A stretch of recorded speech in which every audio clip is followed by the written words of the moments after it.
Bismillahirrahmanirrahim. Assalamualaikum warahmatullahi wabarakatuh. Waalaikumsalam warahmatullahi wabarakatuh. Alhamdulillahillazi an'amana bi ni'matil iman wal islam. Allahumma salli wa sallim ala sayyidina Muhammad sallallahu alaihi wasallam wa ala alihi wa ashabi ajmain. Amma ba'd.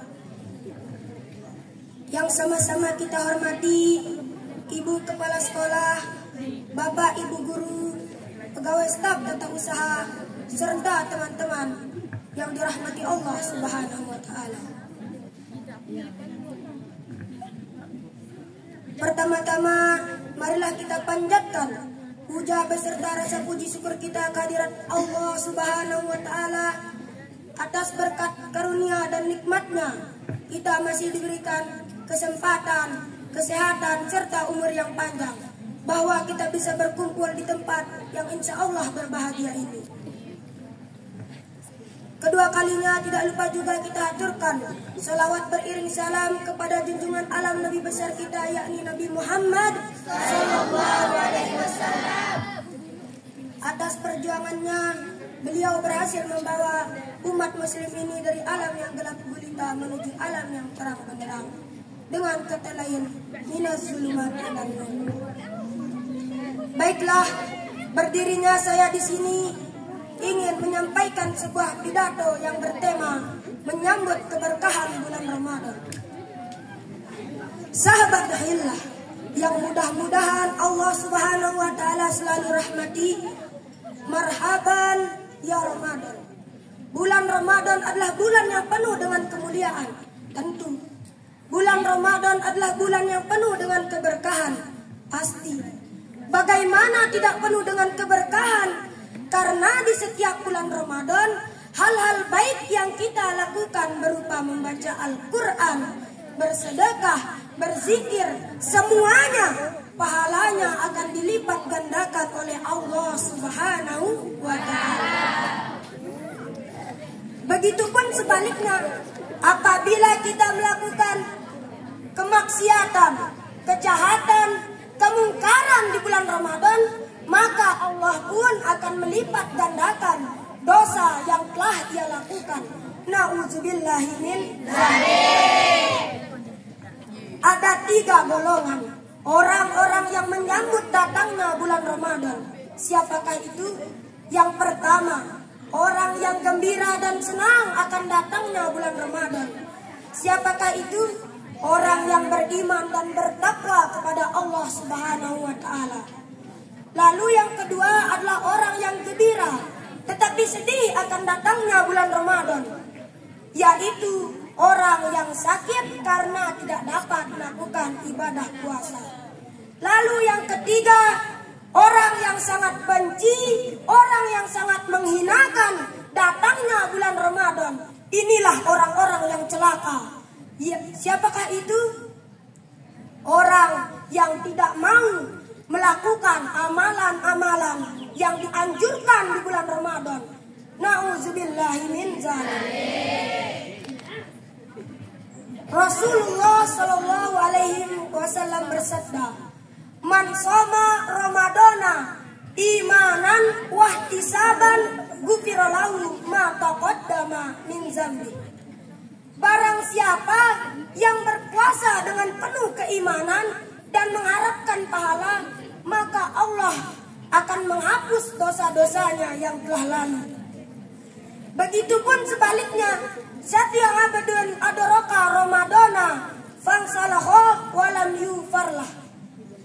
Celakalah bagi siapa hamba orang yang hidup, yang tinggal di bulan Ramadan, akan tetapi sampai akhir Ramadan ia belum juga mendapatkan ampunan dari Allah Subhanahu wa taala. Na'udzubillahi min dzalik.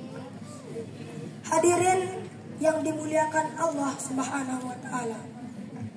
Ada 5 amalan ringan yang Allah Subhanahu wa taala anjurkan kepada kita di bulan Ramadan.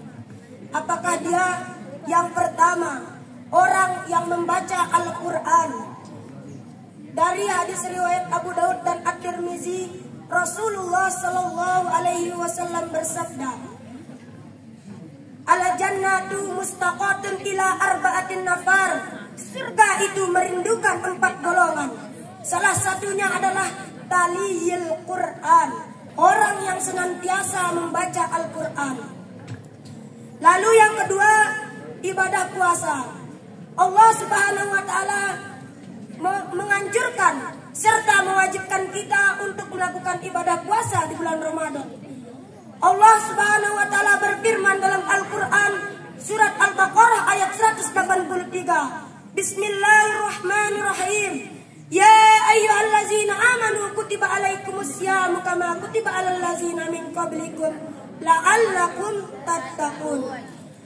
Wahai orang-orang yang beriman, diwajibkan atas kamu berpuasa sebagaimana telah diwajibkan sebelum kamu. Agar apa kita disuruh untuk berpuasa? La'allakum tattaqun, agar kita menjadi orang yang bertakwa di hadapan Allah Subhanahu wa taala. Lalu yang ketiga adalah ibadah beristighfar dan berzikir. Astagfirullahalazim, astagfirullahalazim, astagfirullahalazim. Subhanallah walhamdulillah wala ilaha illallah wallahu akbar. Beristighfar dapat mengobati hati kita dan dapat menghapus dosa-dosa yang telah kita lakukan, serta berzikir agar kita memperbanyak mengingat Allah Subhanahu wa taala. Lalu yang keempat adalah bersedekah di bulan Ramadan. Bersedekah adalah termasuk ibadah di bulan puasa. Salah satunya dengan cara memberikan uang, memberi makan kepada orang yang sedang berpuasa. Rasulullah Shallallahu Alaihi Wasallam bersabda, barang siapa yang memberikan makan kepada orang yang sedang berpuasa, maka pahalanya sama dengan orang yang berpuasa tersebut. Hadis riwayat At-Tirmizi. Lalu yang kelima, menjaga lisan. Menjaga lisan termasuk ibadah di bulan Ramadan. Karena apa? Lidah memang tidak bertulang, tetapi apabila kita melakukan dosa dengan lidah kita, maka dosanya akan lebih besar daripada zina. Na'udzubillahi min dzalik. Beruntunglah kita dapat dipertemukan dengan Ramadan ini, dapat menjalankan amalan-amalan yang dianjurkan di bulan Ramadan. Banyak ataupun sedikit amal yang kita kerjakan, apabila kita melakukannya dengan hati yang ikhlas, maka ketahuilah kita akan mendapat keberkahan di hadapan Allah Subhanahu wa taala. Sekian yang bisa saya sampaikan. Kurang dan lebihnya saya mohon maaf. Wabillahi taufiq wal hidayah. Wassalamualaikum warahmatullahi wabarakatuh.